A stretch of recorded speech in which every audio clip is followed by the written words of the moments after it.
चलिए my dear friends, can we start? So very good afternoon to all of you.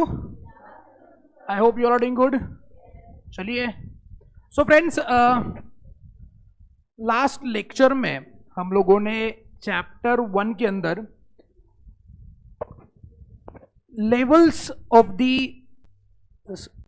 Organisation, levels in the organisation strategically, उसको हमने पढ़ा था.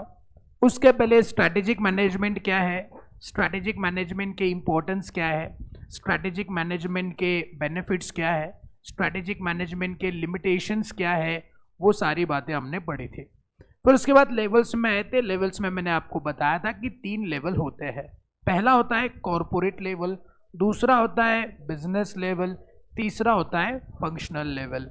कल हमने आईटीसी का एग्जाम्पल लेकर के इन 3 लेवल्स को समझा था. तो कॉरपोरेट लेवल में आपके होते हैं बोर्ड ऑफ डायरेक्टर्स या सीईओ या जो चीफ कैटेगरी के जो लोग होते हैं वो आपके हेड ऑफिस में होंगे, उसको बोलते हैं क्या, कॉरपोरेट लेवल. फिर उसके बाद हो सकता है आईटीसी के बहुत सारे डिपार्टमेंट्स हो. Department in the sense I can से बहुत सारे डिविजन्स है. जैसे आईटीसी के 3 डिवीजन हमें प्राइमरीली देखे हुए थे. पहला डिवीजन हुआ करता था दैट इज सिगारेट डिवीजन, दूसरा डिवीजन था उनका हॉस्पिटैलिटी, और तीसरा डिवीजन था printing that is education and stationery. हर एक डिवीजन का अपना एक हेड होगा. वाई? बिकॉज हर एक डिवीजन का काम करने का तरीका अलग है, हर एक डिवीजन के सप्लायर्स अलग है, हर एक डिवीजन के कस्टमर्स अलग है, हर एक डिवीजन की स्ट्रैटेजी अलग है, हर एक डिवीजन के ऑपरेशंस अलग अलग है. तो इसीलिए हमको हर एक डिवीजन के लिए उनका खुद का मैनेजमेंट स्ट्रक्चर बनाना होगा, और उस स्ट्रक्चर में जो हेड होगा वो होगा उनका डिविजनल मैनेजर. वो रिपोर्ट करेंगे कॉर्पोरेट लेवल को, because ITC is been run by the head office. वो सिगारेट डिवीजन को बोलेंगे कि भैया ऐसे ऐसे काम करना है. अब वो डिविजनल मैनेजर क्या करेगा, जो कॉर्पोरेट स्ट्रैटेजीज ड्राफ्टिंग जिसने किया है उसको इंप्लीमेंट करने की कोशिश करेगा by using their functional managers fleet.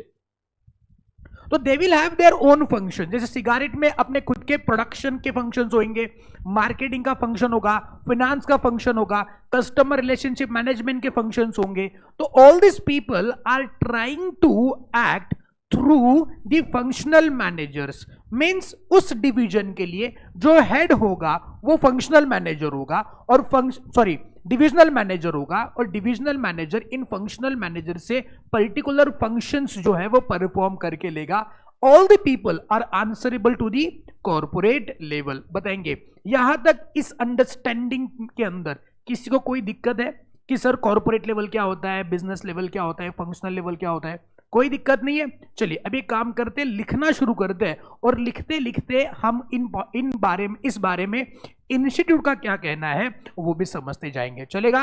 Yes. तो आई गेस अपने कल चार्ट लिख दिया, चार्ट बना दिया है, उसके नीचे हेडिंग देंगे corporate level. Random heading corporate level.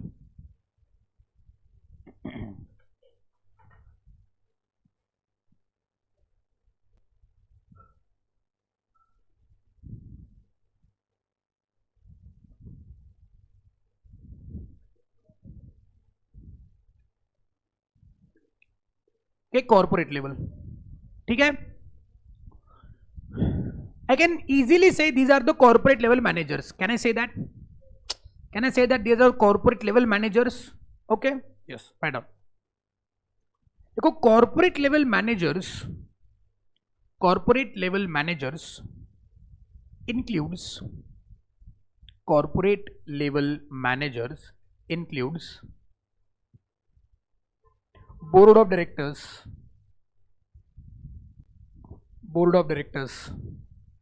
CEO,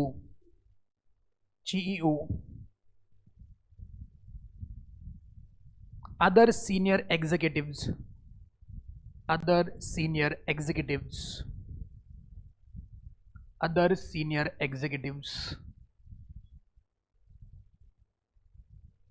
and the corporate staff.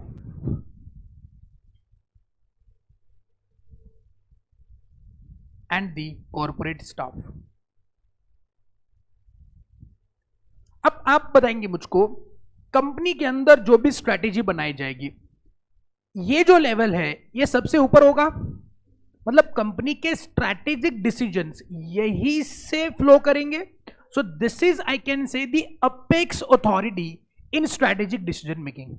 I can easily say that because देखो डिविजनल मैनेजर डिवीजन के लिए स्ट्रैटेजी बनाएगा, फंक्शनल मैनेजर उसको फॉलो करेंगे, वो स्ट्रैटेजी मेकिंग में नहीं आएंगे, वो डे टू डे डिसीजंस लेंगे. लेकिन organisation as a whole, as ITC as a whole क्या बताएंगे, स्ट्रैटेजिक लेवल यानी कि कॉर्पोरेट लेवल ही पूरे ऑर्गेनाइजेशन का डिसीजन लेंगे. तो I can say it is an apex authority और apex level in this strategic decision making. So next thing that you will write down is this. देखो this occupies this occupies this occupies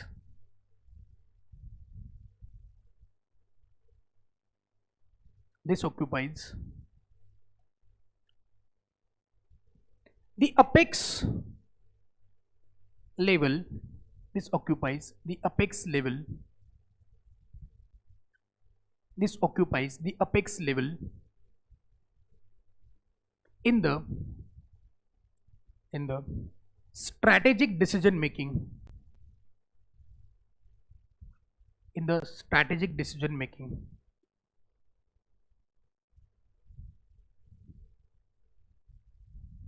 Next one, point number 3, bullet point number 3.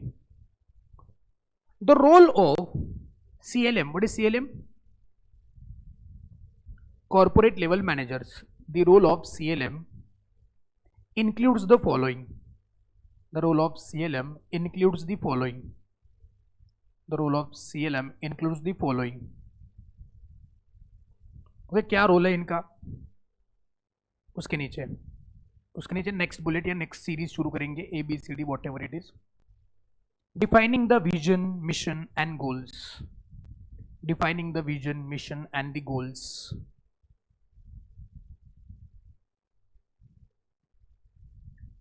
Defining the vision, mission and the goals.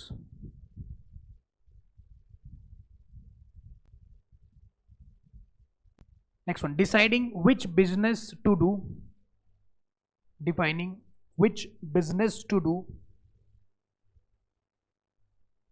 and which to discontinue. Which business to do and which business to discontinue. कौन सा business करना है, कौन सा बंद करना है, ये डिसाइड करेंगे.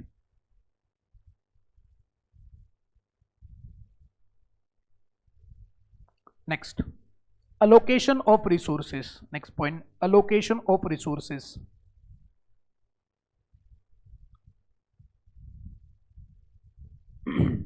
And last one, providing leadership in the organization. Providing leaderships in the organization.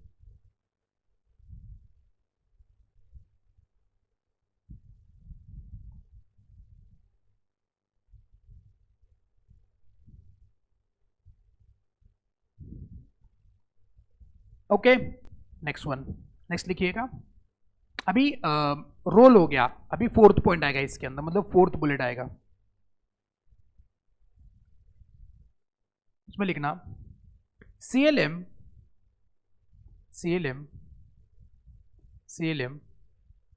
particularly the CEO. CLM particularly the CEO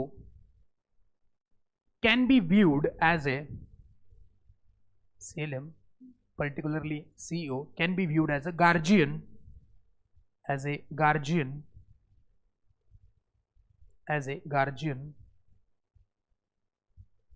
for shareholders' wealth, for the shareholders' wealth.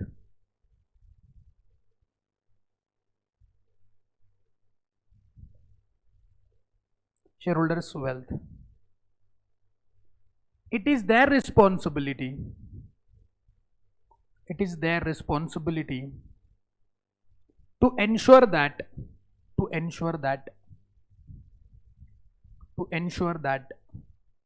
all strategies are consistent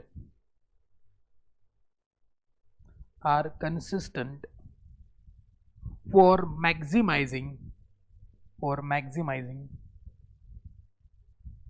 the shareholders' wealth.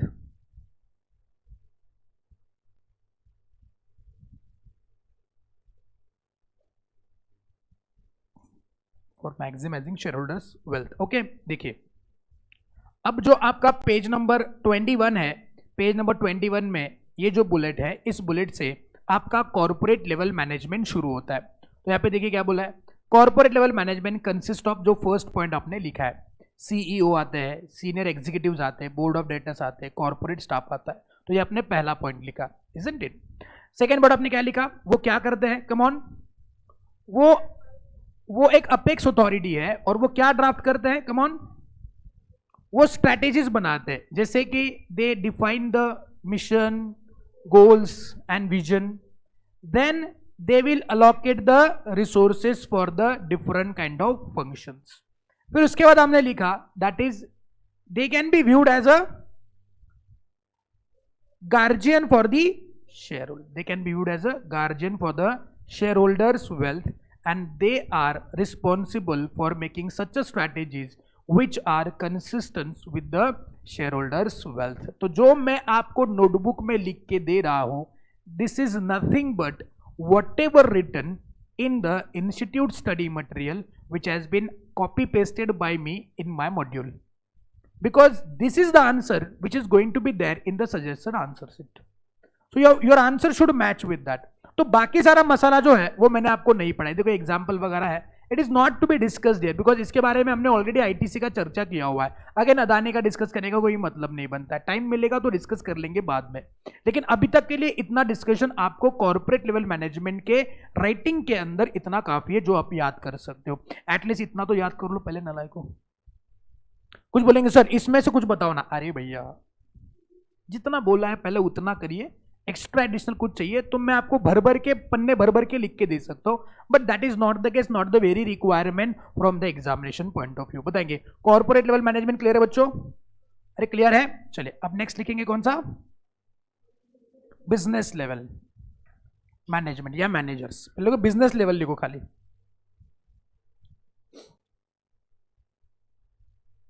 इसके अंदर ज्यादा चर्चा नहीं होगी।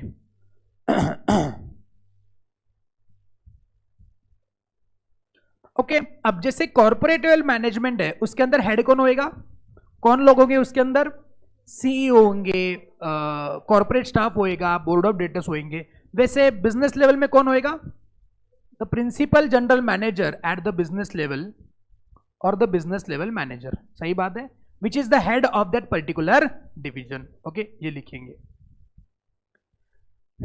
BLM, that is business level management, consists of divisional manager,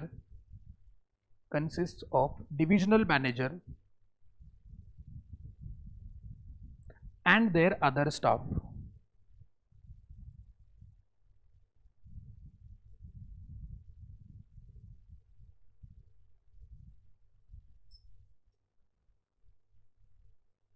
okay इनका काम क्या होता है, इनका बस एक ही काम है, जो जनरल स्टेटमेंट कॉर्पोरेट लेवल ने किया है, क्या जनरल स्टेटमेंट है, भैया आप कुछ भी करो लेकिन आपका डिवीजन हमारे कंपनी के लिए प्रॉफिटेबल होना चाहिए, कुछ भी करो आपका बिजनेस यूनिट जो है, डिवीजन जो है, उसकी वजह से हमारे कंपनी में इतना कंट्रीब्यूशन आए कि हमारी कंपनी इंडिया की नहीं दुनिया के टॉप 10 में है, फॉर्च्यून 500 कंपनीज में अपना नाम है। What is Fortune 500? दुनिया की 500 ऐसी कंपनी का लिस्ट एवरी ईयर डिक्लेयर होता है जो कि टॉप 500 में मानी जाती है अलग अलग फील्ड से, तो हमारी कंपनी फॉर्च्यून 500 में है। ये जनरल स्टेटमेंट है किसका, कॉर्पोरेट लेवल का। अब इस जनरल स्टेटमेंट को स्पेसिफिक स्टेटमेंट में कन्वर्ट करना और वो फंक्शनल लेवल को कम्युनिकेट करना और उनसे काम निकलवाना, यही काम है किसका, बिजनेस लेवल के डिविजनल मैनेजर्स का। देखिए the strategic role of this manager is to translate the general statement, direction and intent किसका, कॉर्पोरेट लेवल का, into the concrete strategies, exact strategies बनाना फॉर देयर इंडिविजुअल बिजनेसेस। जैसे ITC के अंदर board of directors, CEO एक statement pass करेंगे, उसके बाद सिगारेट डिवीजन का जो मैनेजर है वो सिगारेट बिजनेस के लिए कुछ स्ट्रैटेजीज बनाएगा जो स्ट्रैटेजिक इंटेंट के हिसाब से होगा। किसका इंटेंट, कॉर्पोरेट लेवल का। उनका जो जनरल स्टेटमेंट है कि हमको एक नंबर की कंपनी बनने का है, हमको एफएमसीजी के अंदर एक नंबर बनना है, हमारे कॉम्पिटिटर है एचयूएल हो या और कोई है, उनसे हमको एक नंबर बनना है, ये जनरल स्टेटमेंट को अचीव करने के लिए जो एग्जैक्ट स्ट्रैटेजी बनाई है उनके बिजनेस के लिए। जैसे सिगारेट बिजनेस का मैनेजर एफएमसीजी के बारे में नहीं देखेगा, एफएमसीजी का हॉस्पिटैलिटी के बारे में बात नहीं करेगा। इंडिविजुअल बिजनेस के लिए एग्जैक्ट स्ट्रेटेजी बनाना ये किसका काम है? बिजनेस लेवल मैनेजर का है। यस, अगेन मैं रिपीट करता हूं आपको, जो फर्स्ट डे पे रिपीट किया था, ये सारी बातें आप ऑलरेडी जानते हो। मेरा काम है आपके सामने उसको इटरेट करना, बार बार दोहराना और इंस्टीट्यूट के एंगल से, इंस्टीट्यूट के रिक्वायरमेंट के हिसाब से आपके दिमाग में उस कॉन्सेप्ट को कन्वर्ट करना। मेरा काम यही है। कई बार लगेगा सर ये बात ऑलरेडी हम लोग जानते हैं, क्यों दोबारा ये रिपीट कर रहे हो? रिपीट करने का मकसद ये है कि आप उसको ओवर जनरलाइज ना करो, आप उसको ये ना समझो कि मेरे को आता है क्यों रिपीट कर रहे हैं। तो कभी कभी सुनने के टाइम पे भी आपका मन भटक सकता है। हाँ, ये मेरे को पता है। जस्ट जैसे ऑलरेडी कोई मूवी देखा है तो you know what is the scene, what is going to happen, तो कई बार आप दूसरा काम करना शुरू कर देते, हाँ ठीक है तो मैंने देखा हुआ है। तो ये क्लास में ना हो जाए, बिकॉज ये बात आप ऑलरेडी जानते हो कि टॉप लेवल मैनेजमेंट जो है वो मिडिल लेवल मैनेजमेंट को क्या करता है? डायरेक्शन देता है। वो लोअर लेवल मैनेजमेंट के लिए एग्जैक्ट स्ट्रेटेजी बनाता है, उसको कम्युनिकेट करता है और वो एग्जैक्टली काम फंक्शनल लेवल मैनेजर करता है। ये आप जानते हो, बट उसको रिवाइज भी तो करना पड़ेगा ना। कई बार ऐसे ही होता है, कुछ कॉन्सेप्ट ऐसे जो ऑलरेडी आप जानते हो, तो ऐसा ना हो जाए कि कभी आप मिस आउट कर जाओ। नो, मिस आउट करने का नहीं, बिकॉज यही एग्जाम में आएगा तो लिखना पड़ेगा, बिकॉज चैप्टर 1 में यही तो है और क्या ही है। क्वेश्चन बैंक में जाके देखोगे यही चीजों से आपका क्वेश्चन बैंक भरा पड़ा है। तो उस टाइम पे ऐसा ना लगे अरे यार ये मेरे को आता है लेकिन लिखूं कैसे। ये एग्जैक्ट प्रॉब्लम होता है कि मैं लिखूं कैसे। तो लिखूं कैसे ये आपको वापस से क्वेश्चन ना आए, इसलिए मैं आपको बता रहा हूं कि तुमको ये सब कुछ पता है, बस एग्जाम में क्या लिखना है वो मैं तुम्हारे सामने प्रेजेंट कर रहा हूं। बात खत्म। मेरा रोल आपके साथ एसएम के लिए इतना ही है। हाँ, ऑडिट में मैं आपको कॉन्सेप्ट पढ़ाऊंगा, भाई ये ऐसा होता है वैसा होता है। एसएम में कुछ पढ़ाने लायक है नहीं, सारी बातें आप जानते हो। बस मैं आपको क्या पढ़ा रहा हूं, कम ऑन, एग्जाम में यही लिखने का, उसको बार बार रिपीट करूंगा। कंटाल आ सकता है, मन भटक सकता है, ये सीन ऑलरेडी मैं देख चुका हूं, नहीं वापस देखिएगा। समझे नहीं समझे? मिस आउट ना हो जाए इसलिए। मेरे को क्या है, एफएमएसएम के अंदर आपका 90+ चाहिए, एफएमएसएम के अंदर भी, जिससे एसएम का कंट्रीब्यूशन करना मेरी जिम्मेदारी है, तो एसएम के भी कंट्रीब्यूशन अच्छा होना चाहिए। एफएम में तो प्रैक्टिकल है, आप नंबर क्रंचिंग करके कमा लोगे। एसएम का साथ होगा तो बढ़िया स्कोर हो सकता है। ग्रुप 2 आपका ग्रुप 1 में मदद कर सकता है। सही बात है? अरे पक्का। चलिए, सो मैंने क्या कहा बच्चों, बिजनेस लेवल मैनेजर का काम क्या है? कुछ नहीं, जो स्ट्रेटेजिक इंटेंट, जो general statement corporate level management ने किया है उसको कॉन्क्रीट स्ट्रेटेजी में कन्वर्ट करना। और ये स्ट्रेटेजी बस और बस किसके लिए होगी? उनके इंडिविजुअल बिजनेस के लिए होगी। बस इतना ही लिखना है, बात खत्म। लिखना शुरू करेंगे। पहला पॉइंट आपने लिखा है, क्या लिखा? पहला point, it consist of so and so people. Next point लिखेंगे, the strategic rule, the strategic rule, the strategic rule, strategic rule of of BLM is to translate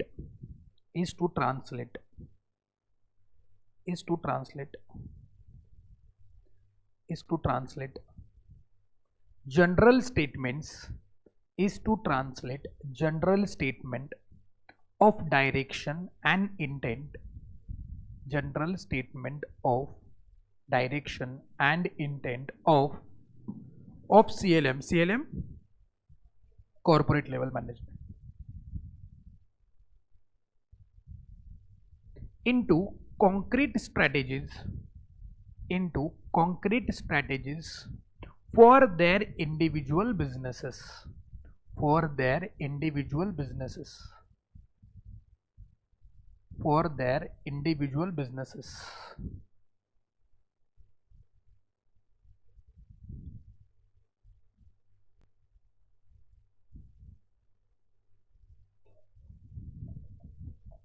हो गया?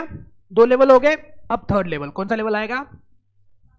Functional level. उसके अंदर कौन होंगे? फंक्शनल लेवल मैनेजर्स होंगे। उसके अंदर सीईओ वगैरह ऐसा कोई बंदा नहीं है, उसके अंदर फंक्शनल लेवल मैनेजर है। तो हेडिंग देना फंक्शनल लेवल मैनेजमेंट, या बस हेडिंग देना फंक्शनल लेवल।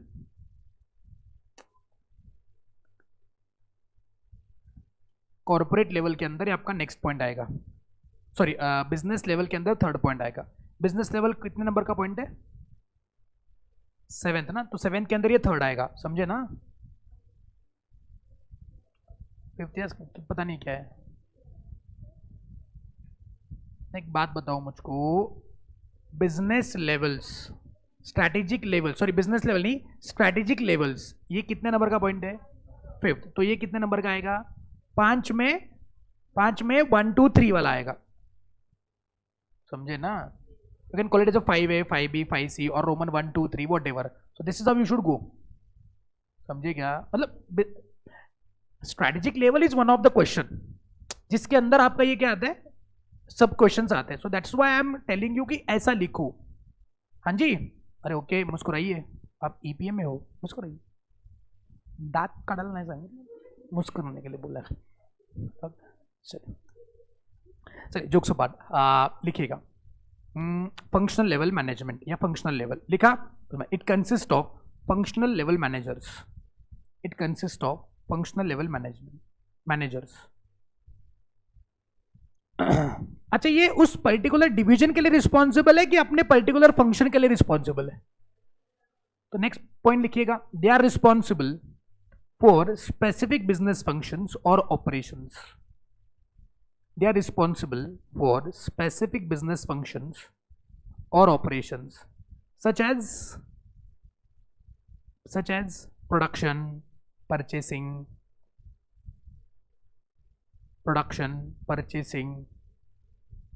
HR मतलब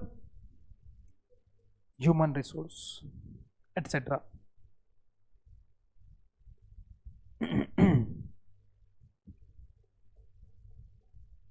नेक्स्ट पॉइंट लिखिएगा, since FLM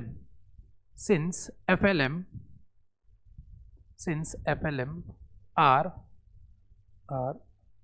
closer to third parties, since FLM are closer to third parties or customers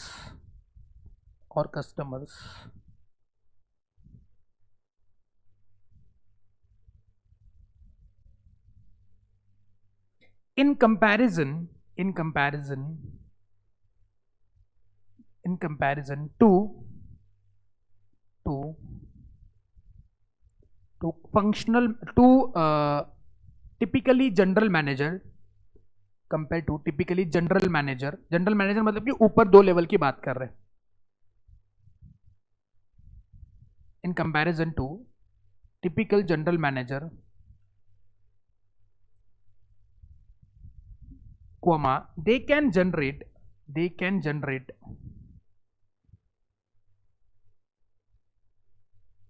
important ideas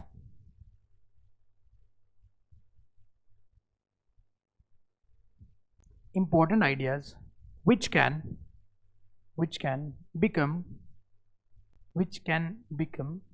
major business strategy.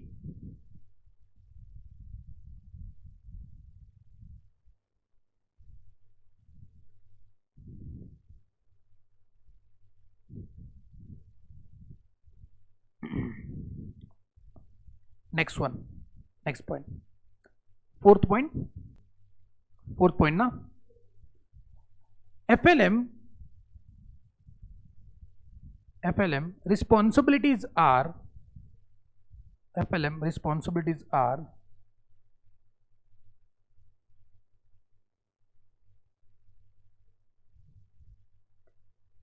confined to मतलब कि restricted to, confined, confined to one business activity,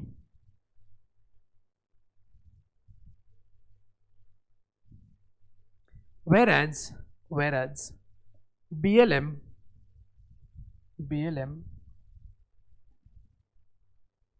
responsibility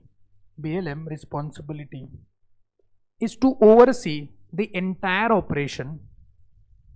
BLM responsibility to oversee the entire operations of the particular division.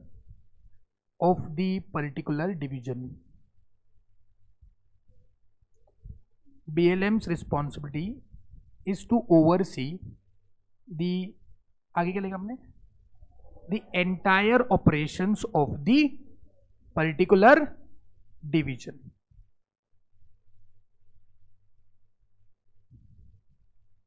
Okay अभी जो आपने लिखा वो कहां पे है, you see here page number 22 पे, you can see here functional level managers are responsible for the specific business function. Okay जो आपने सेकेंड पॉइंट लिखा है that is human resource, purchase, product development की प्रोडक्शन एटसेट्रा.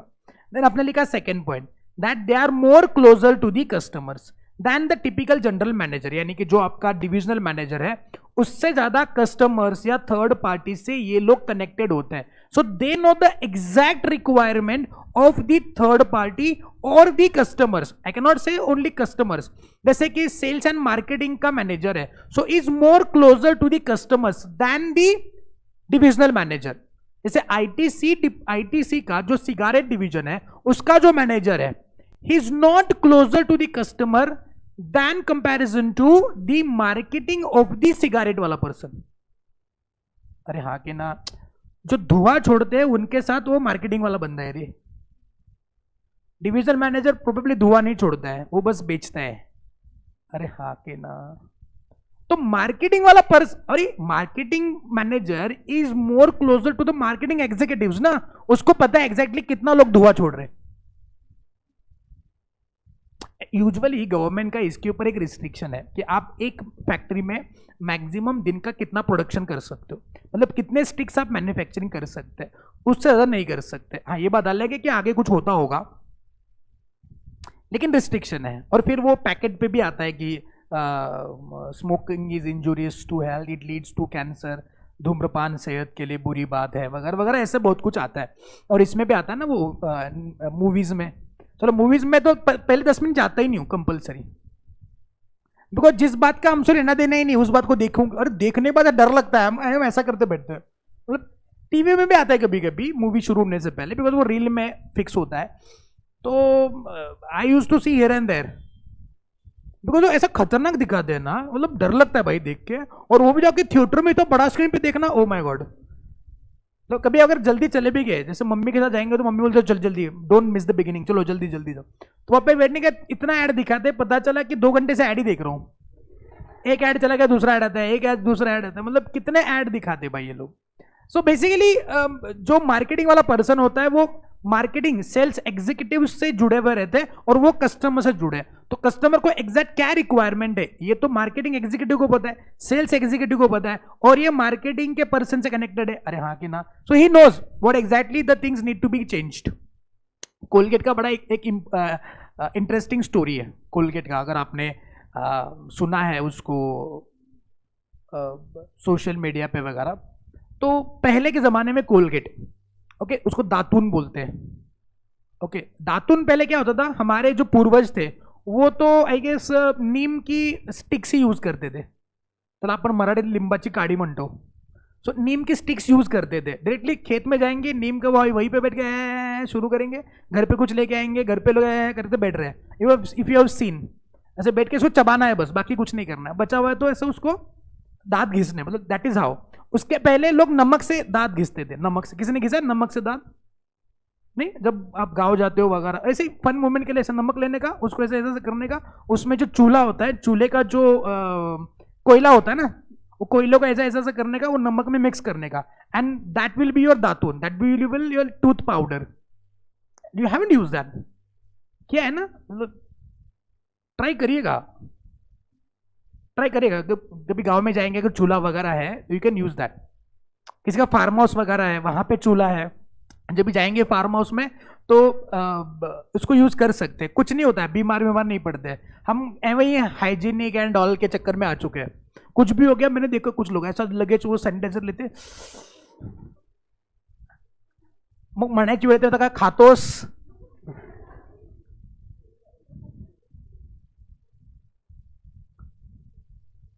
पण दुसरं म्हणायची इच्छा होते, बाहेरून स्वच्छ झालास, आतून काय, मनाने कधी स्वच्छ होणार. चेहऱ्याला फेरनलवली लावलीस, मनाचं काय, ते काळच राहणार आहे. त्याचं काय फेरनलवली अजून आलेलं नाही आहे. सो वैस तो पहले के जमाने में नमक सॉल्ट यूज होता था, इसलिए तो अभी ना क्या आपके टूथपेस्ट में नमक है क्यों बोलते हैं, because that was used as a tooth powder और just whatever thing. So ये होता था. उसके बाद फिर नीम के स्टिक्स आ गए, देन उसके बाद वो टूथ पाउडर आया कोलगेट वाला. बड़ा डब्बा आता था पहले, उसको बड़ा आता था. उसके बाद छोटा छोटा छोटा छोटा छोटा छोटा छोटा करके बीच में, if you I guess you don't know about it, बीच में पैकेट्स में भी आता था टूथ पाउडर. कोलगेट के पैकेट्स आते छोटे छोटे, 1 रुपए के 2 रुपए के. जैसे अभी टूथपेस्ट आता है छोटा वाला आता है एकदम, वैसे उसके पाउडर के सैचेट आते थे. लेकिन अभी बंद हो गए बिकॉज कोई पाउडर यूज नहीं करता है. अभी सब लोग शिफ्ट हो गए किसके अंदर, टूथपेस्ट के अंदर शिफ्ट हो चुके हैं. तो जब टूथपेस्ट आया ना, earlier days only the rich people could afford that toothpaste, because toothpaste use करना बहुत बहुत बड़ी चीज होती है.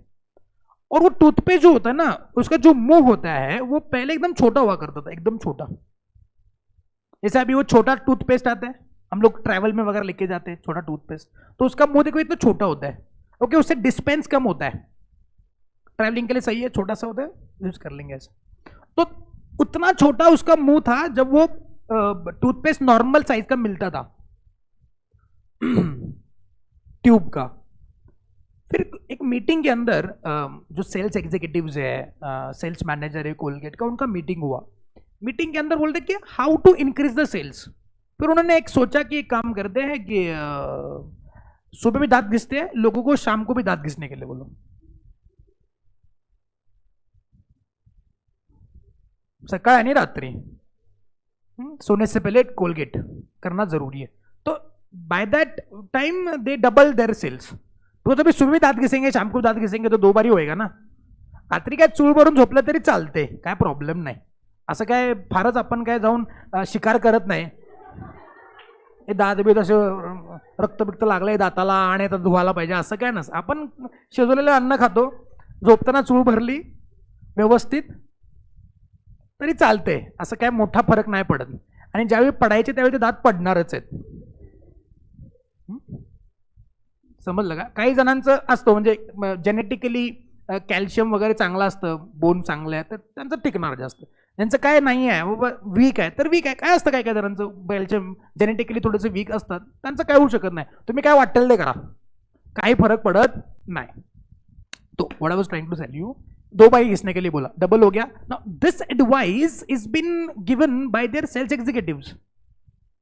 उसके बाद फिर बोला कि और कैसे बढ़ा सकते हैं. तो व्हाट दे थॉट सजेस्टेड कि आप एक काम करिए, आपका जो ट्यूब का जो मुंह है ना उसको बड़ा करिए. उससे क्या हो जाएगा कि व्हेन दे प्रेस इट, जो पहले छोटा लाइन आ रहा है वो बड़ा हो जाएगा, थिक हो जाएगा थोड़ा. सो उससे क्या हो जाएगा, ज्यादा पेस्ट डिस्पेंस होएगा. एंड एक बार पेस्ट बाहर आएगा तो अंदर नहीं जा सकता ना. ट्रीटेस्ट में भी दिखाया ना, नथिंग इज इम्पॉसिबल. तो ऐसा ऐसा करता है, बोले अब इसको अंदर डाल के दिखा. तो करने के लिए वो भी किया जा सकता है. एक ये लेने, सिरिंज लेने का, सिरिंज के अंदर जो आया ना उसको ऐसे खींचने का, वापस उसके मुंह में डालने का, चिपका देने का, अंदर वापस जाता है. Nothing is impossible, that is true. लेकिन उसको टाइम जाएगा ना, सुबह सुबह इतना खाई गड़बड़ होता है. कौन उसको सिरिंज लेगा, उसको खींचेगा फिर डालेगा. वही काम धंधे है क्या अपने को? उंगली से नहीं होगा तो उंगली से ऐसा ऐसा करते बैठे, इट इज नॉट पॉसिबल. कुछ भी किया जा सकता है, दुनिया में कुछ भी हो सकता है. टाइम देंगे तो सब कुछ पॉसिबल है. सही बात है, चलो ठीक है. सो these are the initiatives taken by the Colgate by getting the feedback from their sales executives, and sales executives will give feedback to the sales manager, not to the production. Sales वाला production को बोलेगा भैया ऐसा ऐसा production करो. So अब ये करना है कि नहीं करना है, ये कौन डिसाइड करेगा? ये डिविजनल मैनेजर डिसाइड करेगा. डिविजनल मैनेजर किसको पूछेगा? कॉर्पोरेट को पूछेगा, भाई ये करना है, करो कि नहीं करो? तो जो करना है कर, बस सेल्स बढ़ना चाहिए. कॉन्क्रीट डिसीजन लिया, स्ट्रैटेजी बनाई, फिर अकॉर्डिंगली सारी बातें फंक्शनल मैनेजर से फंक्शनली पॉसिबल हुई, और फिर वो मुंह बड़ा हुआ और सेल्स डबल हो गया. अभी नए नए क्या आपके टूथपेस्ट में नमक है, क्या आपके टूथ में चारकोल है, मैंने बोला ना चारकोल नमक एक साथ ऐसा ऐसा करके कुट्टी करके लगाने का, वो that was the previous era. अभी वो टूथपेस्ट में आ चुका है.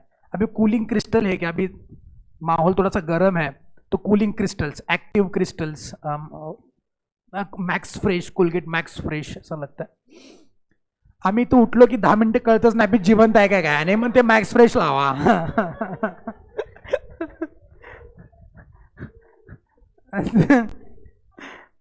आई सकाळी उठवायला येते, आई म्हणते अरे उठ उठ उठ, आपल्याकडे तू कोण आहेस?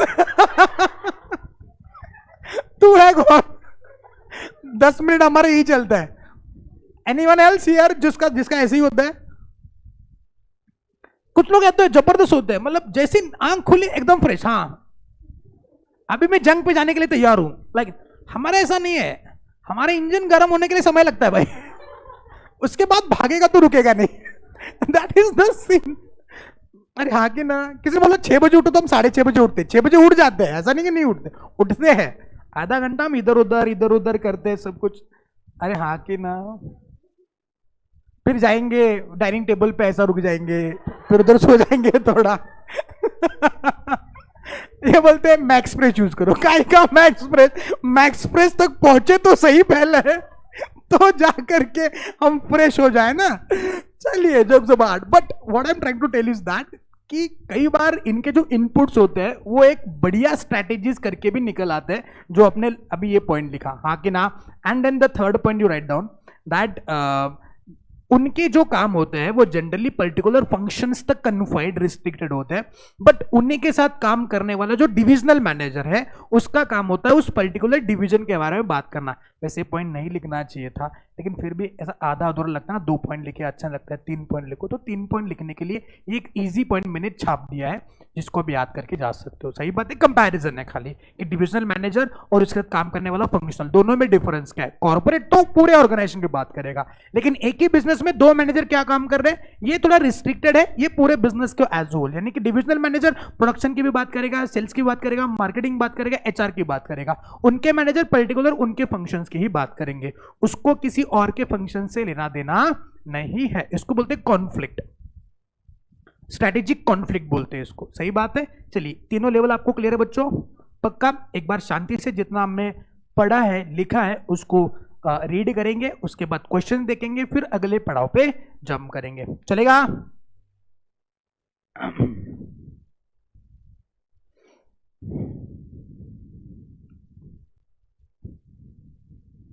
कल का होमवर्क किया क्या तुमने?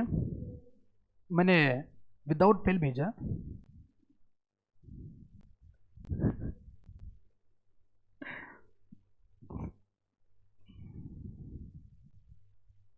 पढ़िए पढ़िए.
Is it over? चलिए देखिए क्वेश्चन आपके सामने ये रहा कि what is the role of corporate level managers in the strategic management. This is the specific question. सीधी बात, नो बकवास. नीचे उसी चीज पे प्रैक्टिकल क्वेश्चन कैसे पूछते हैं वो भी एक बार पढ़ लेते हैं. जो अभी हाल फिलहाल का इंस्टीट्यूट का माहौल है कि वो ऐसे ही सवाल पूछते हैं, तो we need to learn that also. ABC Limited is in the wide range of the businesses, which includes the apparels, lifestyle products, furniture, real estate, and electrical products. The company is looking to hire a suitable CEO. Consider yourself as a HR consultant for the ABC Limited. You are being assigned the task to enlist the activities involved with the role of CEO. Name the strategic level this role belongs to and enlist the activities associated with it. Mr. Mehta, in an informal discussion with his friend, shared that he has to move very cautiously in his organization, as the decision taken by him have an organization-wide impact and involve large commitments of the resources. He also said that his decision decide the future of this organization. Where will you place Mr. Mehta in the organization hierarchy and explain his role in the organization? ABC Limited currently sells its products in two major markets, Europe and Asia. While it is a market leader in the Europe, ABC Limited has struggled to penetrate the more competitive Asian market. ABC Limited has hired a strategic consultant to analyze the situation and submit its report to them. After the report received from the strategic consultant, it has decided to pull out of Asia entirely and focus on the European market only. This decision related to which level in the ABC Limited also explain the role of the managers at this level of the organization. So nothing but they have asked you the same question in a different format. जितनी बातें मैंने लिख के दी है सारी बातें इन questions के अंदर कहीं ना कहीं कवर्ड है. तो बताएंगे मुझको they are talking about which level, talking about what the corporate level management, जिसके अंदर कौन होता है CEO, other senior executive, board of directors वगैरह वगैरह. ठीक है, और वो पूरा का पूरा बिजनेस के लिए स्ट्रेटेजी बनाते हैं. उनका रोल क्या होता है बच्चों, जो लिख के दिया ना, वो क्या बनाते हैं, मिशन बनाते हैं, गोल्स बनाते हैं, विजन बनाते हैं, वो कौन से बिजनेस में रहना है, कौन से बिजनेस को डिसकंटिन्यू करना है वो लिखते हैं. जैसे थर्ड क्वेश्चन था कि एशिया से डिसकंटिन्यू करो, यूरोपियन पे कंटिन्यू करो. So this decision they will take. Resources को अलोकेट करना है और लीडरशिप को प्रोवाइड करेंगे. तो ये 4 पॉइंट मैंने आपको लिख के दिए हुए हैं. तो ये 4 पॉइंट भी आपके आंसर में दिखे तो आपको पूरे के पूरे नंबर मिल जाएंगे. And this question has been asked, देखो मेनी टाइम्स, जैसे 1 2 3 4 and 5 times the question has been asked. तो corporate level is important for you, तो mark the corporate level as a important point.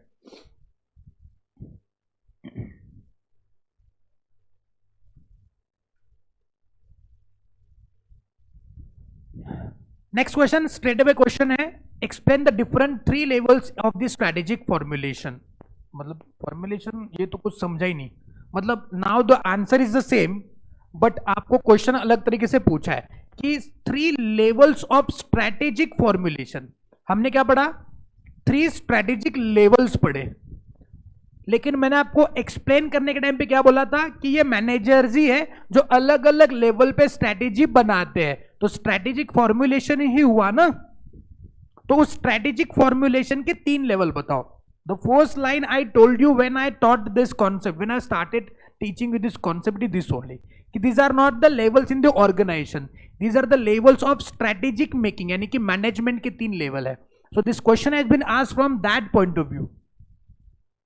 तो एज आई टोल्ड यू कि subject तो simple है but मैं आपको वही बताते जाऊंगा कि एग्जाम के लिए इसको पढ़ना कैसे.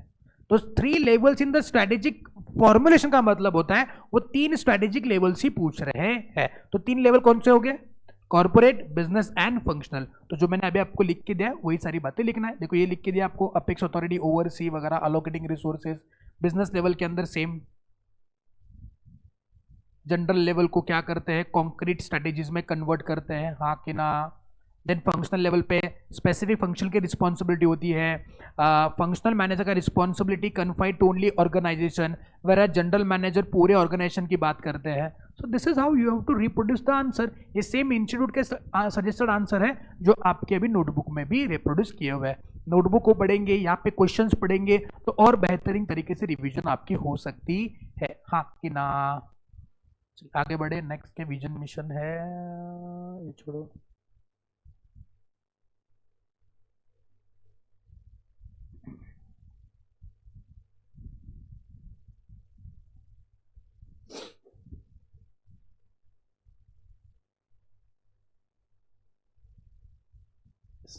नेक्स्ट स्टडी मटेरियल का क्वेश्चन है again, Dharam Singh the procurement department head of Cyclix a mountain biking equipment company was recently promoted to look after the sales department along with the procurement department. His seniors at the corporate level have always liked his way of leadership and are assured that he would ensure the implementation of policies and strategies to the best of his capacity, but have never involved him in the decision making of the company. Do you think that this approach is right? Validate your answer with the logical reasoning around the management levels and the decision making. धर्म सिंह है जो procurement department का head है, मतलब वो कौन सा manager है? वो फंक्शनल लेवल मैनेजर है. प्रोक्योरमेंट मतलब परचेस डिपार्टमेंट का हेड है. Recently promoted to look after the sales department also along with the procurement department, मतलब सेल्स का भी हेड है और परचेस का भी हेड है. His senior at the corporate level always like the way of his leadership and assure that he would be ensure implementation of policy strategy to the best of his capacity, but never involved him. उन्होंने उसके काम की सराहना तो करी है लेकिन कभी उसको डिसीजन मेकिंग में इन्वॉल्व करके नहीं लिया है. बताएंगे क्या ये अप्रोच सही है? नहीं, बिकॉज मैंने जो फंक्शन लेवल पे जो सेकंड लास्ट पॉइंट लिख के दिया ना वही है. अगर सेकंड लास्ट पॉइंट वही लिख के दिया है, नहीं सेकंड लास्ट होगा शायद से, कि ये लोग कनेक्टेड होते हैं ज्यादा with the third parties and the customers. So probably उनके जो फीडबैक्स है, इंपॉर्टेंट आइडिया जो है वो कई एक अच्छी स्ट्रैटेजी बन के उभर सकते हैं. So this is how you have to write down the answer. They may provide the information okay for making the strategies. They are closer to the customers than the typically general managers. If you listen closely to the ideas then probably हो सकता है कि वो क्या बना दे, एक strategy implementation में मदद करे. सो approach is not right. They should include the functional manager into the strategy making process. They should get the idea from that. सही बात है. This is how you should write down the answer. Any doubt बच्चों?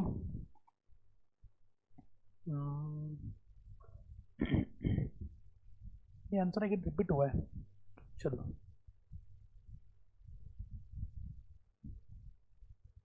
next one. The management at all levels develop the strategies. Explain the different strategies formulated at the different level of management. तो आपको हर एक प्रकार का management का level लिखना है और वो क्या स्ट्रैटेजी बनाते हैं वो लिखना है. सारी बातें ऑलरेडी आपके बुक में दिया हुआ है. ठीक है, चलिए. सो this is how the question can be asked. तो इसके अंदर कॉर्पोरेट लेवल आपके लिए इंपॉर्टेंट है. हाँ, बाकी भी इंपॉर्टेंट है, बाकी भी समझ के जाइए, लेकिन कॉर्पोरेट लेवल को थोड़ा सा ढंग से पढ़ करके जाइएगा. बाकी तो प्रैक्टिकली क्वेश्चन बनाने के टाइम पे किसी भी प्रकार से क्वेश्चन बना सकते हैं. बताएंगे यहां तक किसी को कोई दिक्कत? पक्का. चलिए, एक नई चीज यहाँ पे ऐड हुई है, वैसे ऐड नहीं हुई है.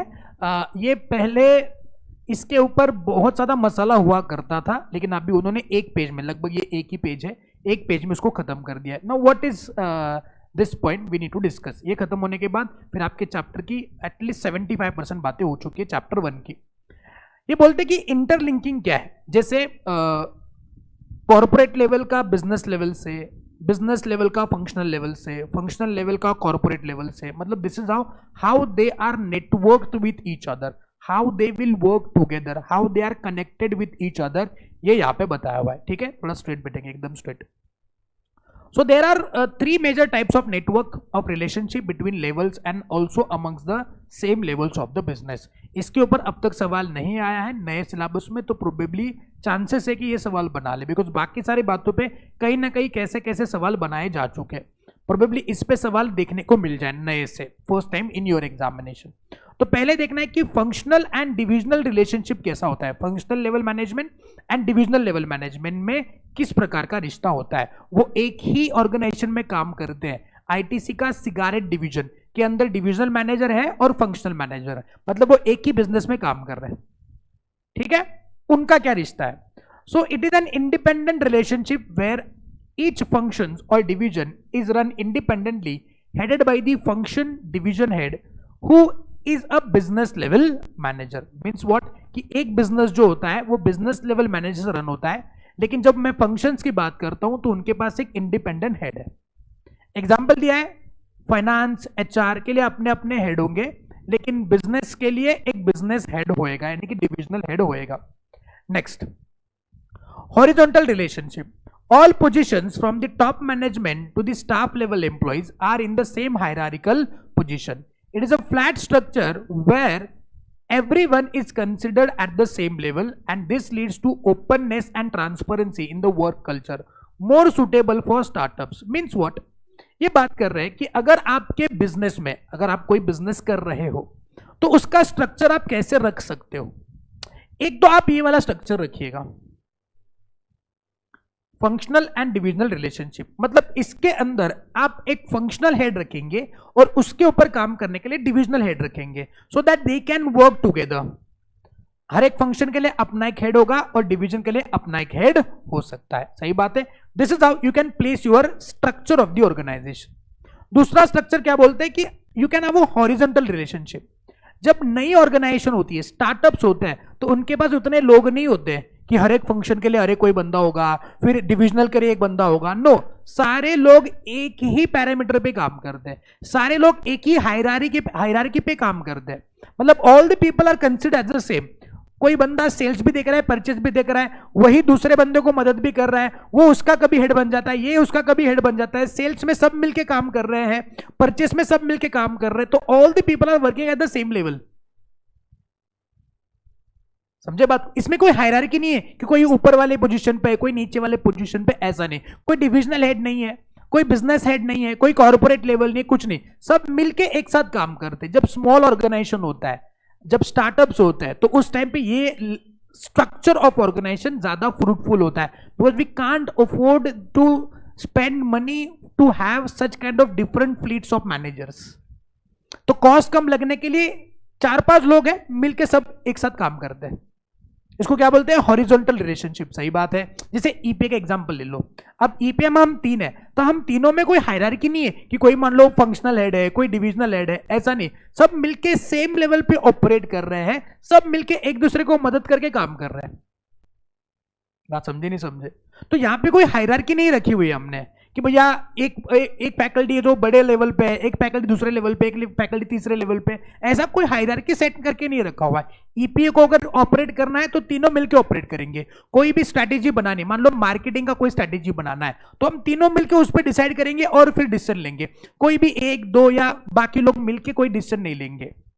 सिर्फ कोई बैच अनाउंस करना है, तो बैच अनाउंस करना है तो किस प्रकार से करेंगे. कोई मेजर डिसीजन लेना है, जैसे अभी हम लोग ने सेंटर शुरू किया है, तो सेंटर शुरू करना है तो हम तीनों मिलकर डिसाइड करेंगे. ऐसा नहीं कि कोई एक डिसीजन ले रहा है, बाकी तो काम कर रहे हैं.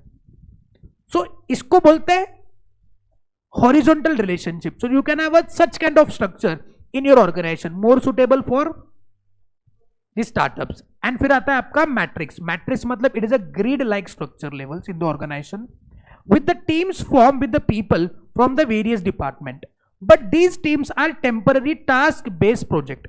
जैसे अगर कोई आईटी सेक्टर में काम करता है, anyone is from IT background, मतलब आपकी फैमिली में कोई आईटी इंजीनियर या कोई है? कौन है? चाचा और उनका फैमिली सब सारे आईटी में है, तो आप यहाँ का रास्ता भूल गए. तो मान लो आईटी इंजीनियर है घर पे, तो प्रोबेबली देखा होगा कि हमारे पास एक टीम है पूरा. एक हमारा कंपनी है, for example top solutions limited या आईटी सॉल्यूशंस लिमिटेड नाम का मेरा कंपनी है. उसके अंदर मेरे पास टीम है. अब टीम के अंदर कुछ सॉफ्टवेयर डेवलपर है, कोई सॉफ्टवेयर टेस्टर है, कोई प्रोग्रामर है, कोई कोडर है. I don't know the exact words for that, but these words I know. तो मेरे पास इतने लोग काम कर रहे हैं, इंजीनियर ये वो सब मिलके काम करते हैं. अब होता क्या है कि आज मेरे पास एक ही काम है, एक ही प्रोजेक्ट मेरे पास आ गया. मान लो ईपीए ने उनके ऑनलाइन क्लासेस का ऐप डेवलपमेंट करने के लिए वो आईटी सॉल्यूशंस लिमिटेड को काम पे दिया है. तो सारे लोग एक ही प्रोजेक्ट पे काम करेंगे. अरे हाँ कि ना? मान लो मैंने 2 प्रोजेक्ट दिए, ईपीए का क्लास है और एक कोई दूसरी कंपनी है, उन्होंने भी उनका सॉफ्टवेयर डेवलपमेंट करने के लिए उनको दे दिया. फिर वो लोग क्या करेंगे, अपने पूरे जो अवेलेबल लोग है ना, उनको टीम में डिवाइड करेंगे, और ये टीम ईपीए के लिए काम करेगा, ये टीम उस प्रोजेक्ट के लिए काम करेगा, दूसरा जो कंपनी है. इसका मतलब ये नहीं कि दोनों अलग अलग डिपार्टमेंट हो गए, जैसे काम कंप्लीट होगा वापस एक साथ आएंगे. जैसे मान लो ईपीए का ऐप डेवलप करके हो गया, तो इस टीम के लोग आएंगे, इसको ज्वाइन करेंगे. या फिर अगर लगता है ईपीए को लगता है कि हमको है ना उस टीम के उस पर्सन का कंसल्टेशन चाहिए, तो उसको वापस बुलाएंगे, मेरे को ये कंसल्टेशन कर वापस जा. So they will form a temporary teams. समझे नहीं समझे? They will work together but on the project basis. Team तो पूरा एक ही है, प्रोजेक्ट मिला तो अकॉर्डिंगली असाइन करूंगा, तू इस प्रोजेक्ट पे काम कर, जैसे प्रोजेक्ट कंप्लीट होगा वापस आने का, मैं तुमको जिस प्रोजेक्ट में काम करने के लिए बोलूंगा उस प्रोजेक्ट में जाना है। बात समझे? उसको बोलते हैं मैट्रिक्स स्ट्रक्चर। तो we form the grid like structure, teams are form but those teams are क्या बोलो? Temporary task force. The relationship helps to manage huge conglomerates with the ease where it nearby impossible to track and manage every team independently. In the matrix relationship, there are more than one business level manager for each functional level teams. Means what? जैसे मान लो एक project है, तो project का एक lead होएगा, EPA का एक प्रोजेक्ट है ना, उसका एक लीड होएगा जिसको मैं क्या नाम दूंगा? ईपीए का सॉफ्टवेयर बनाना है ना, तो उसका एक टीम लीडर होएगा। अब इस टीम लीडर के अंदर क्या होंगे? बहुत सारे फंक्शनल लेवल का लोग होंगे, काम पे लगाएंगे। जैसे कि कोडर का एक फ्लीट होएगा, डेवलपर का एक हो गया, टेस्टर का एक कुछ लोग होंगे, मतलब जो सॉफ्टवेयर टेस्ट करने वाले हैं। अब उनके नीचे लोग काम पे कर रहे हैं, एक फिक्स कौन होएगा? टीम लीडर होएगा। उसको जो लोग चाहिए ना वो उसको हायर करेगा किसी और टीम से, वहां से, यहां से।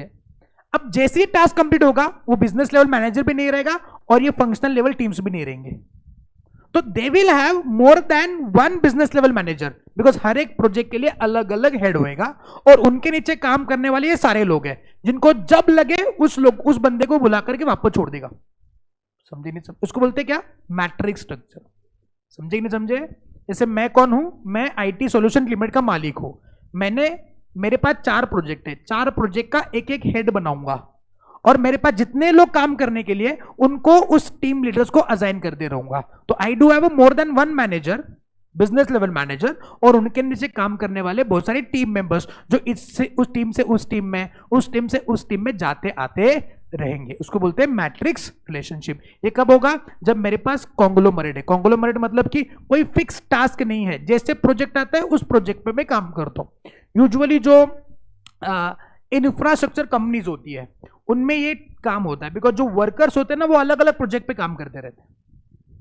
जैसे IL&FS नाम की कंपनी है, IRB नाम की कंपनी है, वो क्या क्या बनाते हैं? वो रोड्स बनाते हैं, डैम्स बनाते हैं।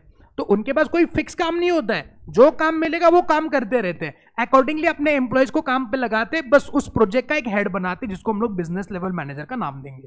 बात समझे? और हर एक टीम क्या होगी? एक टेम्पररी टास्क फोर्स होगी। तो this is how I can have a network in my organization structure. पहला स्ट्रक्चर क्या होगा? Simple plain structure. एक होएगा अपना बिजनेस लेवल मैनेजर, एक होंगे डिविजनल मैनेजर्स। दूसरा होगा हॉरिजॉन्टल, जो स्टार्टअप्स वगैरह होते हैं उनके लिए सही है, बिकॉज ज्यादा लोग नहीं होते तो सब मिलके काम करेंगे। और नेटवर्क क्या होता है? जब मेरे पास टेम्पररी टास्क आते हैं, प्रोजेक्ट आते हैं, उस टाइम पे I can not have one team, second team, third team. No, जैसे काम आएगा उस प्रकार से टीम बनाता हूं। जैसे काम खत्म होगा टीम डिसॉल्व होगी। मोर than one business level manager, उसके नीचे काम करने वाली टीम। एग्जाम्पल क्या होगा? आईटी वाले लोग या इंफ्रास्ट्रक्चर वाले लोग यहां पे इस स्ट्रक्चर को फॉलो कर सकते हैं। इसको भी फटाफट लिख के खत्म कर दे। अर्लियर सिलेबस में है ना, इसके ऊपर एक चैप्टर ही था अलग से, लेकिन नाउ दिस सिलेबस में वो एक पन्ने के अंदर लिख करके खत्म कर दिया, क्योंकि सवाल भी ज्यादा नहीं पूछते थे। अभी नए सिलेबस में नहीं आया, लेकिन फिर भी अगर पूछ लिया तो क्या करेंगे? मेरे को बिल्कुल रिस्क नहीं उठाने गए। ओके, तो लिखना शुरू करेंगे। कम ऑन, देखो अभी आएगा 6th पॉइंट ना, 5th मेन पॉइंट, 6th वाला 6th पॉइंट लिखिएगा। 3 major types of networks. 3 major types of networks. 3 major types of networks. 3 major types of networks. उसमें लिखा number A, point number A, functional and divisional relationship. Functional and divisional relationship.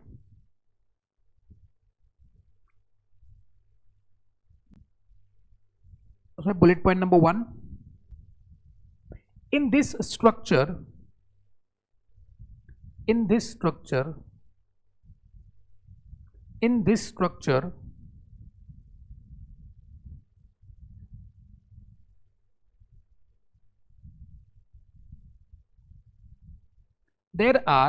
there are functional managers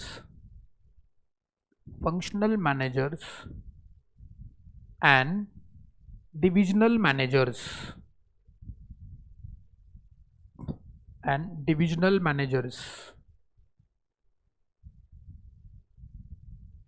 Divisional managers. Second bullet.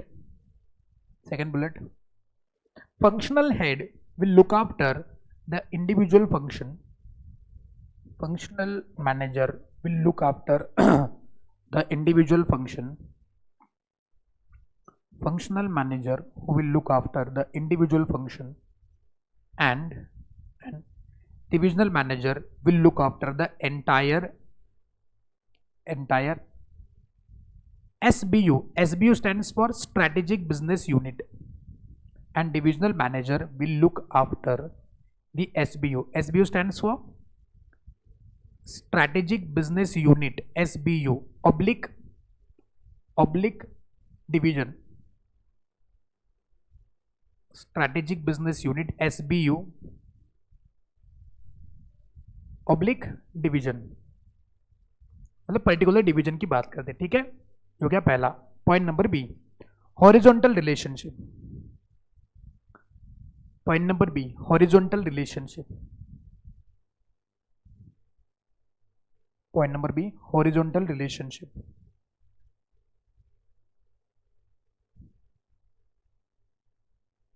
Horizontal relationship तो मैं ना more suitable for startups.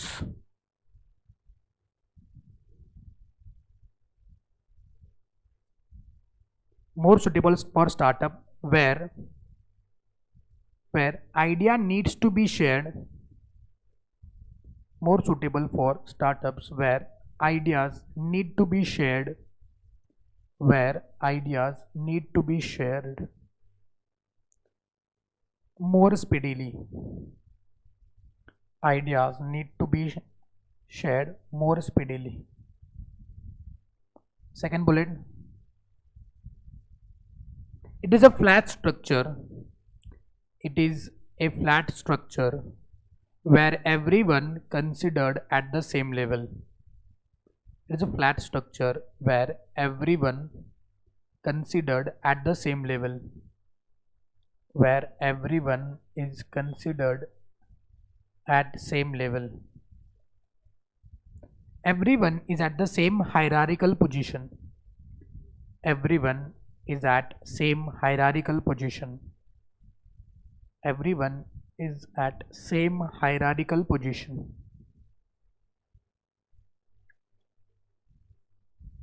Next bullet, it leads to openness and transparency.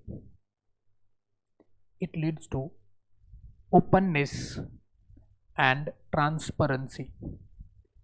It leads to openness and transparency. Okay. Next one. Point number C, matrix relationship. Matrix relationship. Matrix relationship.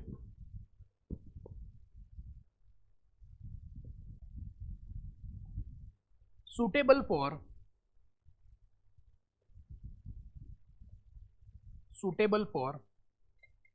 managing huge conglomerates.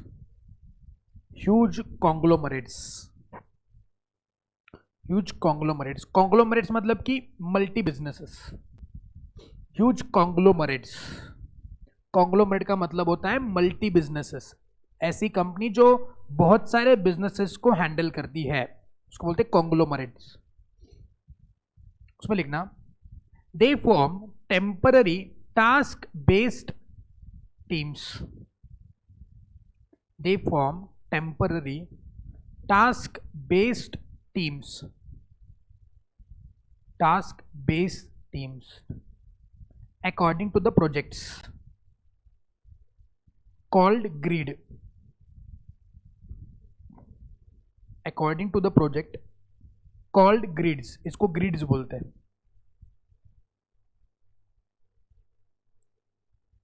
Next bullet. In this structure, there are more than one business level managers. There are more than one business level managers. One business level managers.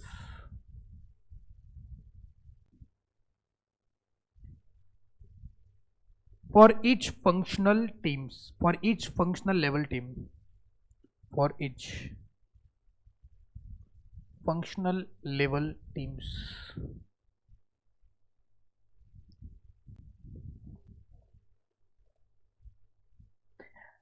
It is extremely useful for large organizations. It is extremely useful for large organizations. Extremely useful for large organizations. Okay, read whatever we have written so far.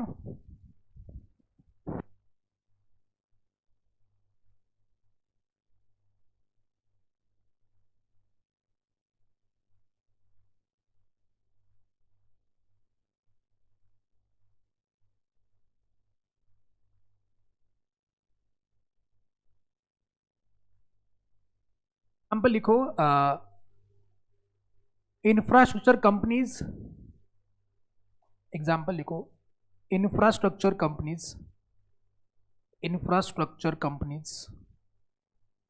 Companies like IL and FS. like IL and FS. And को sir इसमें लिखना ना, symbol होता ना and का. And IL and FS, comma IT companies, comma IT companies, comma IT companies, IT company. Okay, yes, read it.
के लिए उसके लिए तो लिख सकते हैं. तो पहले के एग्जांपल लिखेंगे ITC, same functional and division के लिए एग्जांपल लिखो आईटीसी.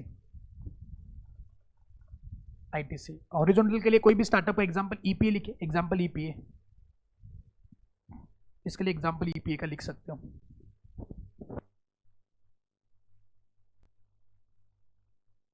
सी चैप्टर खत्म हो गया. कैसे खत्म हो गया नालायक को, ये कौन पढ़ेगा. ओके, पॉइंट नंबर 1.5 जो है उसको मैंने अभी नहीं पढ़ाया है, ठीक है, और इसको मैं पढ़ाऊंगा भी नहीं. मतलब पढ़ूंगा लेकिन अभी नहीं। ये इंपॉर्टेंट है, बहुत सारे क्वेश्चन इस पे आए, लेकिन ये अभी नहीं समझेगा। लेकिन पढ़ाने के लिए मैं पढ़ाऊंगा तो समझ जाओगे, बट वो इतना ज़्यादा घुसेगा नहीं दिमाग में, बिकॉज विजन क्या होता है, मिशन क्या होता है, गोल्स एंड ऑब्जेक्टिव्स क्या होता है। थोड़े स्ट्रैटेजीज पढ़ लेते हैं कि कैसे कैसे स्ट्रैटेजीज बनाते लोग, क्या विजन होता है लोगों का उस स्ट्रैटेजी को बनाने के पीछे। तो उस एंगल से हम लोग इस पॉइंट पे वापस आएंगे ना, तो ये ज्यादा क्लियर होगा। तो इसको हम लोग पेंडिंग मार्क करेंगे, कुछ स्ट्रैटेजीज को पढ़ते हैं फिर आगे बढ़ेंगे, चलेगा। सो कल जब मिलेंगे तो चैप्टर 2, 3, 4, 5 में से मेरे को जो सही लगे वो स्ट्रैटेजी पिक करके मैं आपको पढ़ाऊंगा, चलेगा।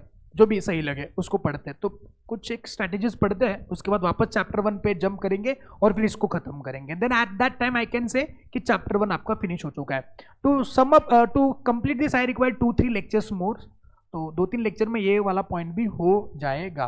तो समझ के चलो कि हर एक चैप्टर को हम लोग 9-10 लेक्चर लेकर के खत्म कर सकते हैं। ओके, अभी मेरे पास 2 मिनट बचे हैं, तब तक हम बातें कर सकते हैं। बताओ जिंदगी में और क्या चल रहा है फॉग के अलावा। कॉलेज के ये हो गए, मतलब सबमिशन कुछ होता है, खत्म हो गया नहीं, शुरू नहीं हुआ भाई। आप नहीं जाते हो फिर कब जाएंगे? कल जाएंगे? तो कल छुट्टी होगी क्लास को आप? कोई एक बात करेगा तो मैं समझ पाऊंगा, मेरा प्रोसेसिंग स्लो है। कल हो गया सबमिट, सारे सब्जेक्ट के होते हैं सबमिशंस। तो सबमिशन में क्या, तो कुछ क्वेश्चन लिखने के लिए बोलते हैं, वो क्वेश्चंस लिख के आना है, या फिर प्रोजेक्ट होता है, क्वेश्चंस देते हैं वो कॉपी पेस्ट करना है और लिख के सबमिट कर देना है, यही होता है ना। एक्सटर्नल कॉलेज अगर मैं करूंगा तो उसके लिए भी सेम एप्लीकेबल है, तो उसको कहाँ सबमिट करना है? एग्जाम के टाइम पे सबमिट करना है। तो ये बढ़िया है, फिर बीच बीच में जाने का हर्डल बच जाएगा आपका। आपके कॉलेज में एक्सटर्नली नहीं है, मैं directly you can take an admission to the Shivaji University also ना externally. I did that only. मैं second year, third year, MCom first, MCom second तो मैंने एक्सटर्नली किया हुआ है। उस टाइम पे ऐसा कुछ सबमिशन का नहीं था, मतलब वो जो प्रोजेक्ट था पता नहीं मतलब था कि नहीं था, याद भी नहीं अभी। वो कितने मतलब 50 साल पहले किया तो कैसे याद होगा अभी? I don't remember exactly. कल का याद नहीं मुझको क्या हुआ मेरे जिंदगी में, कब 50 साल पहले का याद करेंगे? शायद था कुछ तो, मेरे को अभी धुंधला धुंधला याद है कि हम लोग गए थे एक्सटर्नल, वो डिस्टेंस एजुकेशन का सेंटर है ना, वहाँ पे गए थे और कुछ सबमिशन के लिए क्यू में खड़े थे। तो हमको उस दिन सबमिशन नहीं हुआ तो कल वो बोला अभी लंच चल रहा है, अभी ये हुआ, अभी ये छुट्टी पे है, वो छुट्टी पे। सब मतलब अभी मैंने सुना कि सीबीएसई पैटर्न सबको सेम ही पैटर्न एप्लीकेबल हो गया। अभी फर्स्ट स्टैंडर्ड से इस साल से, इस एकेडमिक ईयर से फर्स्ट स्टैंडर्ड के लिए कंपलसरी है। देन फेज मैनर में वो अप्लाई करेंगे। कोई बच्चा अगर मान लो फोर्थ स्टैंडर्ड में, उसको डायरेक्टली सीबीएसई का पढ़ेंगे तो वो पागल हो जाएगा, वो पढ़ना ही शुरू कुछ छोड़ देगा। सो अभी जो एग्जिस्टेंस में है उनको एग्जिस्टिंग ही पैटर्न है, बाकी तो सीबीएसई पैटर्न ही एप्लीकेबल होगा। कितने लोग सीबीएसई पैटर्न पढ़े? सीबीएसई पैटर्न में पढ़े हैं क्या? बात करो, इकलौती लड़की सीबीएसई पैटर्न में पढ़ी इधर। कौन सा स्कूल बेटा? नवोदय विद्यालय। किधर होता है ये? कागल में है क्या? जी, नवोदय विद्यालय का कुछ और सीन होता है ना, अलग होता है ना कुछ, वो रेसिडेंशियल स्कूल होता है ऐसे। तो you are there at for the residential school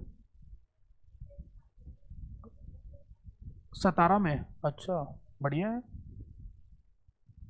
Mahabaleshwar नजदीक है ना, उधर जा सकते हैं भाई Mahabaleshwar. At the in fourth standard no, एक मैडम हुआ करती थी, नाम भी भूल गया मैम का वो, तो वो हमारे घर पे आई थी, मेरे को याद है फोर्थ स्टैंडर्ड में। वो घर पे आई थी तो मेरी मम्मी पापा को बोल रही कि बच्चा बहुत होशियार है आपका, और इसको वो नवोदय में एडमिशन ले करके। आपके घर पे आए थे क्या? नहीं आए थे? आपको देख के डर गए होंगे, इसको नवोदय में लेके जाएंगे, नवोदय के बच्चे पागल हो जाएंगे तो बेटर है इसको इधर ही रहने दो। तो हमारे घर पे आए थे और बोल रहे थे कि इसको नवोदय में भेजो वगैरह वगैरह कुछ। तो जैसे मैं बोल के मम्मी उधर ही रोना शुरू कर दी। 5th स्टैंडर्ड में भी उसको भेजो, उधर रहेगा ऐसा कुछ। मैं जाऊंगा। सीए होने के बाद गया नहीं मैं। When I become chartered accountant I got opportunity इधर उधर जाने का, बहुत अपॉर्चुनिटी था, बट आई थॉट कि मैं मम्मी पापा को छोड़ के नहीं जाऊंगा। मतलब ऐसा था मेरा सीन। अभी लग रहा है कि गया होता तो अच्छा होता, मम्मी पापा को उधर बुला लेता। अभी मैं आपको बोलता ना करोड़ रुपए मिलेंगे, एक वो मिलेगा, वो मेरे को भी है ना चांस। अगर मैं आज जाऊंगा उधर तो मेरे को भी मिलेगा, क्या प्रॉब्लम है? उतना कॉम्पिटेंस है अपने पास, मैं जाके उधर भी कमा सकता हूँ। किसी बड़े फर्म में ज्वाइन करूंगा, उधर जॉब करूंगा तो मिल सकता, पॉसिबिलिटी है। लेकिन अभी नहीं जाने गए। मेरा ऑप्शन इधर मगजमारी करके सीए बना क्यों? मैं अपने हिसाब से जिंदगी जीऊंगा ना। क्या होगा अब्बा, गाड़ी थोड़ी छोटी होगी लेकिन मैं खुश रहूंगा। अरे हाँ के ना, इंजीनियर बनूंगा तो बड़ा खराब इंजीनियर बनूंगा अब्बा। तो पापा बोल रहे थे मुझको कि जा तू, मतलब अगर है अपॉर्चुनिटी वगैरह, तो मैंने बोला मैं नहीं जाऊंगा। अच्छा, मम्मी की मार और डांट कौन खाएगा फिर? इधर आपको प्रॉब्लम होगा। It was not the exact scene, but I said to mummy papa कि नहीं, मेरे को नहीं जाने का है, आई एम हैप्पी हियर, मेरे फ्रेंड्स इधर है, आप इधर हो, तो मैं कहाँ बाहर जाऊंगा। और अभी मैं उधर जाऊंगा फिर आपको उधर बुलाऊंगा, तभी इस उम्र में आप वहाँ पे आओगे, उधर सेटल होंगे, कौन मतलब मगज मारे। पापा बोले कि आप तू जिधर जाएगा उधर बोल, उधर मैं मेरा ट्रांसफर करवा के लेता हूँ। फिर मतलब मैं अमेरिका जाऊंगा तो वहाँ के जाओगे आप? जाएंगे अमेरिका शमरिका घूम के आएंगे, रहेंगे इधर ही, और फिर तांबड़ा पंडरा पे कौन कॉम्प्रोमाइज करेगा? वो भी एक सबसे मेरा मेजर रीजन है ना यहाँ पे नहीं छोड़ने का। आपने देखा है हम लोग कोल्हापुर के, वापी कोल्हापुर में भी जो लोग बाहर से आके रहते हैं उनको भी कितना खाने पीने के वांदे होते हैं, होते कि नहीं होते? जो हॉस्टल में रहते लोग ना, तो कोल्हापुर में हो तो सही हो, और किसी सिटी में जाके वहां का मेस का खाना खाओगे तो बर्बाद हो जाओगे। ये है, मतलब ऐसा नहीं कि नहीं है, अच्छा है, लेकिन मेस तो मेस होता है ना, फिर वहां पे जाओ उधर करो, कौन मगज मारे। तो I decided it is my choice, I am not suggesting you to do the same. किसी का होता है कि मेरे को ग्रो करने का है, मेरे को ये करने का, तो आप जा सकते हैं। It is individual option, individual perspective, subjective concept है, तो जा सकते हो। But I decided not to go there. तो नवोदय में अभी नाम निकला तो याद आया मुझको कि दैट टाइम आई डिसाइडेड कि not to go anywhere, just to stay in the city. जितना होगा उतना में हम लोग खुश हैं। हाँ, ग्रो इधर बैठ करके हम लोग पूरी इंडिया में क्लास बेचेंगे ना, उधर जाके पढ़ाऊंगा, उधर भी मास्टर जी बनूंगा, इधर भी मास्टर जी मास्टर जी होते हैं। अरे क्या होता है, मेरे बीवी की जो सहेलियां हैं वो मेरे को सामने मिलती है तो सर बोलती है, और पीछे मास्टर बोलती है मुझको।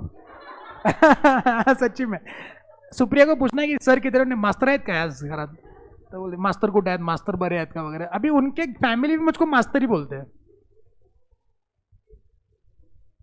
तो मेरे बीवी की सहेलियां मतलब सारी मेहुनी हो गई, मेरी सिस्टर इन लॉज, तो वो सब उनके घर फैमिली वाले भी मास्टर ही बोलते हैं। अभी है मास्टर तो इधर मास्टर उधर मास्टर, सब जगह पे मास्टर ही है, क्या करने का।